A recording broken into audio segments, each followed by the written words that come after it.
Hi, എല്ലാവർക്കും പുതിയൊരു വീട്ടിലോട്ട് സ്വാഗതം. ഇന്ന് മക്കൾക്ക് ഓണ ഫംഗ്ഷൻ ആയിരുന്നു. അപ്പോൾ അതിന് വേണ്ടിയിട്ട് പൂ മേടിച്ചായിരുന്നു. ഇത്രയും പൂ 150 രൂപയാണ്. 1 കിലോ ഉണ്ട്. അങ്ങനെ 3 പേർക്ക് ഞാനിങ്ങനെ വീതിച്ച് കൊടുക്കുകയാണ്. അവർ കവറിലൊക്കെ ആക്കി ബാഗിലൊക്കെ ആക്കി വെക്കുകയാണ്. അപ്പോൾ ഇന്ന് അവർക്ക് സ്കൂളിൽ ഓണസദ്യ ഉണ്ട്. സ്നാക്സ് മാത്രം കൊടുത്തയച്ചാൽ മതി. അങ്ങനെ സ്നാക്സിന് ഞാൻ റംബൂട്ടാനാണ് കൊടുത്തയച്ചത്. ബ്രേക്ക്ഫാസ്റ്റൊക്കെ വീട്ടിലിരുന്ന് കഴിച്ചു. വീട്ടിലിരുന്ന് കഴിച്ചാൽ ഇതാണ് അവസ്ഥ. ധൃതി പിടിച്ച് കഴിച്ചോളും മാക്സിമം. അതുകൊണ്ടാണ് എന്തിനാ വെറുതെ ഇങ്ങനെ ധൃതി പിടിച്ച് കഴിക്കുന്നത്. അതുകൊണ്ടാണ് ഞാൻ ബ്രേക്ക്ഫാസ്റ്റും ഒക്കെ ഞാൻ സ്കൂളിലോട്ട് കൊടുത്തയക്കാറ്. അപ്പോൾ അവർ സ്കൂളിലെത്തുമ്പോഴത്തേക്കും കഴിച്ചിട്ട് അങ്ങിരിക്കും. അങ്ങനെ സ്കൂൾ ബസ്സൊക്കെ വന്നു. അങ്ങനെ ചേട്ടനും റോഡിൽ പോയി. എനിക്കിന്നൊരു ഫംഗ്ഷൻ ഉണ്ടായിരുന്നു. ഞാനും റെഡിയായി. ഇത് തമിഴ്നാട്ടിലോട്ടാണ് പോകുന്നത്. ഇവിടെ ഫ്രീ ബസ് ഉണ്ട് കേട്ടോ. സ്ത്രീകൾക്ക് ടിക്കറ്റ് എടുക്കണ്ട. ടിക്കറ്റ് എടുക്കുന്ന ബസ്സും ഉണ്ട്.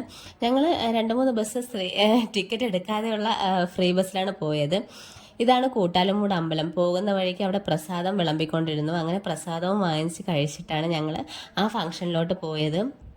ഇവിടെയൊക്കെ സദ്യ വിളമ്പുന്നത് പരിപ്പ് കറി, സാമ്പാർ, രസം, മോര് അത് വിളമ്പിയതിന് ശേഷം ലാസ്റ്റാണ് പായസം വിളമ്പാറ്. പക്ഷെ കേരളത്തിൽ അങ്ങനെയല്ലല്ലോ, ലാസ്റ്റ് രസവും മോരും ഒക്കെ അല്ലേ. ഇവിടെ നിന്നും 3 രൂപയ്ക്കും 4 രൂപയ്ക്കൊക്കെ തൈര് സാദവും സാമ്പാർ സാദമൊക്കെ കിട്ടും. ഞാനിവിടെ നിന്ന് കഴിച്ചിട്ടുണ്ട് കേട്ടോ. അങ്ങനെ പോകുന്ന വഴിക്ക് ഞങ്ങൾ കുറച്ച് പലഹാരങ്ങളൊക്കെ വാങ്ങിച്ചിട്ടാണ് വീട്ടിലോട്ട് പോയത്.